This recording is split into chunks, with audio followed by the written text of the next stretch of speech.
Asema Mtume sallallahu alayhi wasallam katika hadithi ambayo alipokea al-Imam al-Bukhari na Imam Muslim, khaliful mushrikin. Angalieni lugha iliyokuja, wa khalifuni washirikina, yani ni katika tabia zao, ni katika mienendo yao. Khaliful mushrikin wafirul liha wa akhfu shawariba, acheni ndevu zenu ziwe nyingi, wafiru. Na katika riwaya arkhul liha, na katika riwaya a'ful liha.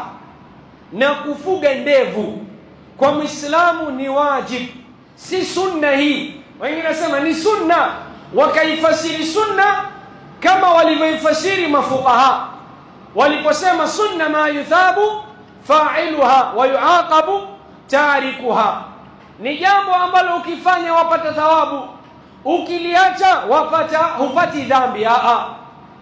Kufuga ndevu, ewe ndugu Muislamu, sawa ulikuwa wajua au ulikuwa hujui, jua hilo, kufuga ndevu ni wajibu kwa Muislamu.